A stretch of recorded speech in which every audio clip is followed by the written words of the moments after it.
northern region of Ghana include the Nawuri people and some of the Gonja people.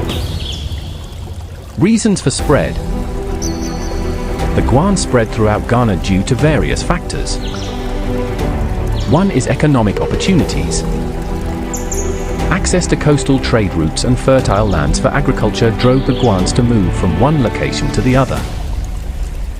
Number 2 is conflict avoidance. Escaping conflicts with neighboring groups, such as the Akans, was another reason why the Guans have spread all over Ghana. The third is cultural expansion. Spreading their language, customs, and traditions was probably one of the reasons why the Guans were always on the move. Now let us take a look at their location in Ghana. Today, the Guans can be found in the following regions. 1. Central Region, Mfantsima, Gamoa East, Agona West, Awutu Senior East, and Efuta districts. 2. Greater Accra Region, Gar South, Gar Central, and Ledso-Kukukrowa municipalities. 3. Western Region, Shama, Sekondi-Takoradi, and Jamoro districts. Some notable Guan communities include 1. Winneba, Simpa, known for their traditional fishing practices. 2. Senior Breku, famous for their beautiful beaches and cultural festivals. 3. Awutu, home to the Awutu Efutu traditional area. Language and culture.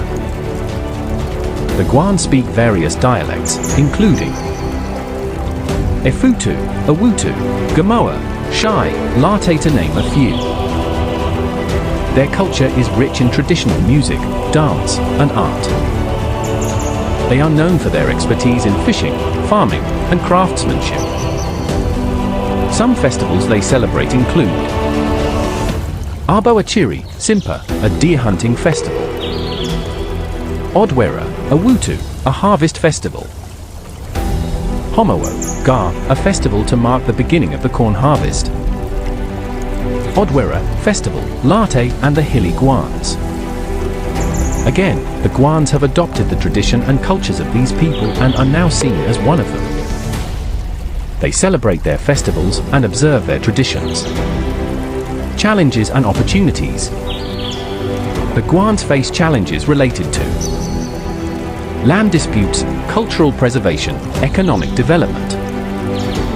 However, they also have opportunities in tourism development, fishing and agriculture industries, cultural exchange programs, among others.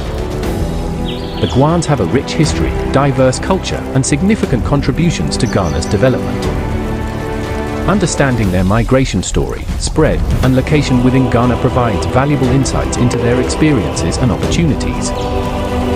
That said, the main reason why the Guans couldn't hold on to a place of their own was because of conflict avoidance.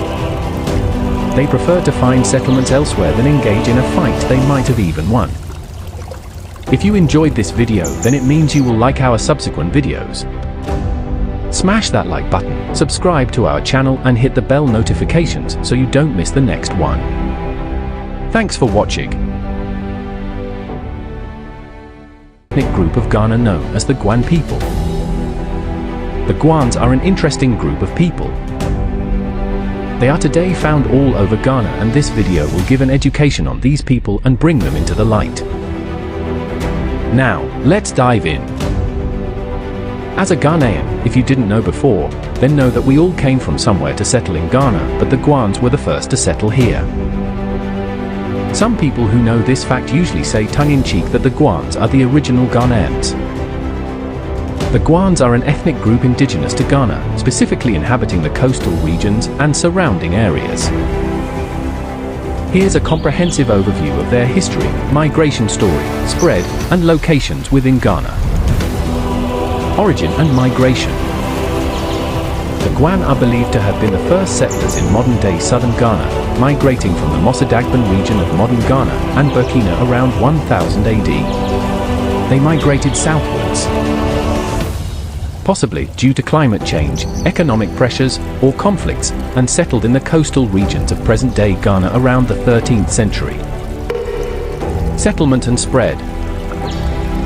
The Guans initially settled in the Akwamu, Gar, and Shai regions, where they established several kingdoms and chiefdoms. Over time, they spread throughout the coastal areas, including Winneba, Simpa, Senior Breku, Awutu, Agona, Gamoa, Shama, Sekonditakaradi, Asibu. These bunch were led by the giant called Asibu Amenfi, Agua Guans. They were led by a man called Amu Techi. These Guans are known as the coastal Guans because they stayed near the coast and made their settlements there. Now let us look at the hilly Guans. Some of the Guans settled at Labadi, but their leaders at the time moved them from their original settlement to Late. On getting there, they established various settlements and chiefdoms. Furthermore, other Guans who were settling in the central regions, in their attempt to escape conflicts, moved to be with their folks in Late.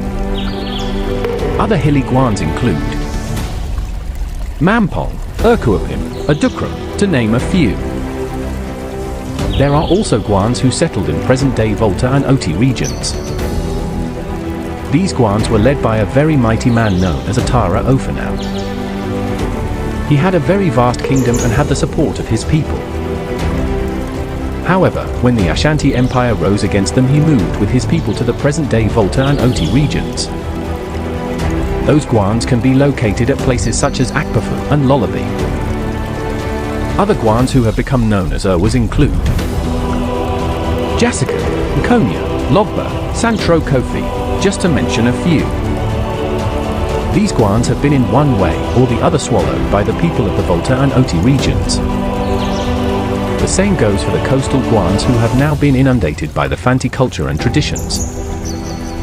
A cursory look will make you think these coastal Guans are Fantis, but thorough research suggests otherwise. One interesting thing to note is that the Akwamu people also tried to rule the Guans. However, the hilly Guans had something else in mind. They came together with the Akwamu people to sign an accord in 1733.